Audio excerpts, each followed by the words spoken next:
How you guys doing? This is a haul video of some movies I bought recently. Now, but one of them I'm very excited to talk about, and it's going to be the one that's in the title of the video, and that is Everything Everywhere All at Once. This is a movie that you've probably heard a lot about, but also haven't heard a lot about. And I did pick up the Walmart exclusive cover. I will unbox that and everything. This is a crazy movie. If you don't know what this movie is, keep it that way. Watch this movie blind because this is one of the best blind movie watches you will ever have. I watched this movie when it hit my theater that I work at. I watched it, broke into tears by the end of it. I absolutely adore this movie. I kept trying to go back and rewatch it again in the theater. I just every time, my theater did a weird thing. They had it for a little bit and they removed it and they brought it back. And that's because if you don't know the story with this movie, so this is a smaller movie that came out from A24, and indie movies get very small, minimal releases. They just kind of go, they disappear. That's kind of just how they normally go. This is one of the movies that broke box office records, similar records to Greatest Showman. If you guys don't know what happened with that movie, basically, I hate that movie, but the story with that movie was that it came out, it flopped, it did whatever.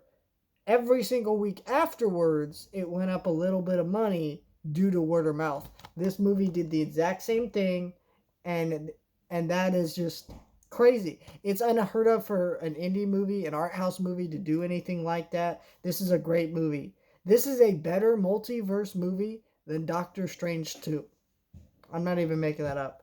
And I really like Doctor Strange 2. I think more than most people, to be honest.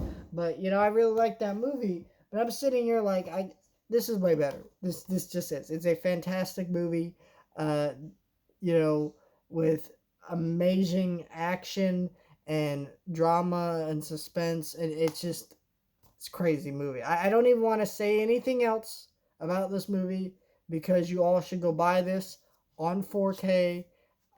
I, I don't even say Blu-ray because this is a movie that is so creatively and visually unique that you should be watching it on the highest format. And I will say, as soon as I got home after buying this, because I wasn't sure if I was going to buy it right away, but I ended up in Walmart coincidentally, and I wanted the Walmart slipcover, and it was sitting there, and I'm like, all right. And I knew that I'd rewatch it as soon as I brought it home, and that's exactly what happened.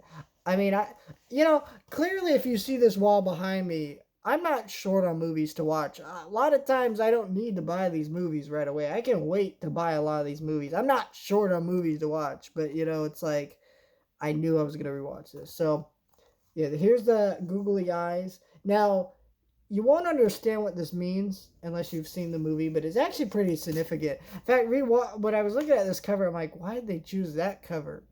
And then I kind of watched it again. I'm like, oh, that's right. It is a really significant part. But it's something I don't think about while watching a movie for the first time. That's another thing about this movie. It's a really great movie to see multiple times because like its title, it's everything and it goes everywhere all at once. It's insane. But there's the same cover and it's really neat slip cover, and then just you have a Blu-ray and a 4K disc, and that's just great. Um, it did come with the digital as well, but I took out the digital because I have someone who uses those in my household, so I don't use them, but I have someone else who does, so I just give them the digital. But yeah, this is a fantastic movie. Very glad to own it now.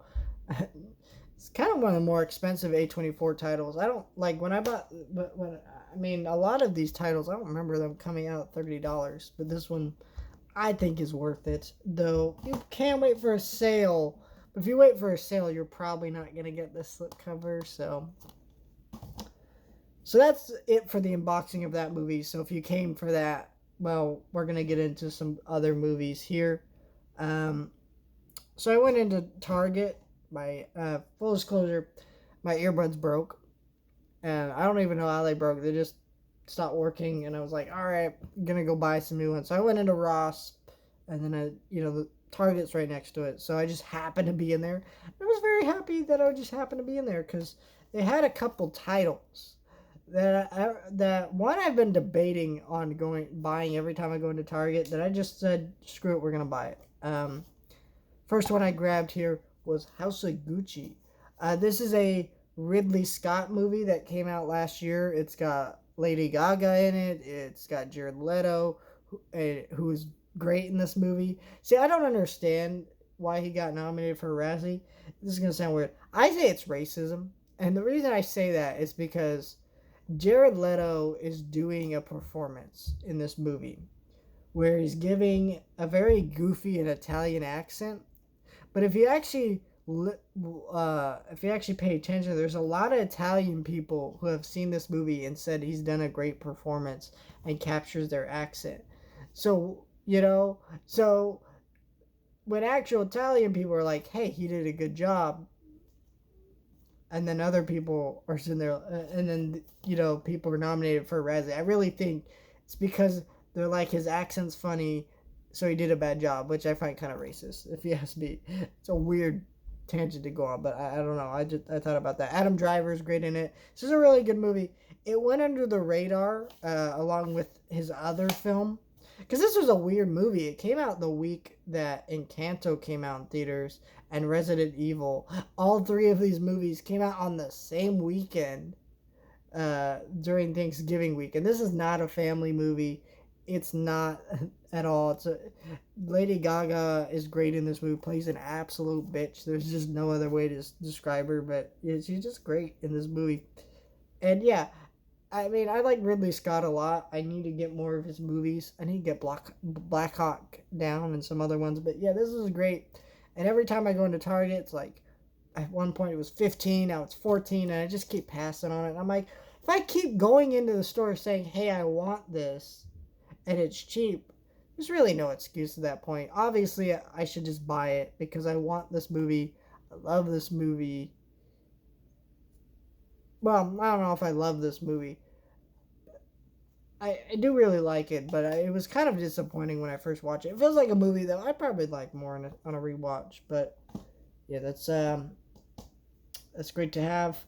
And then we have The Many Saints in Newark.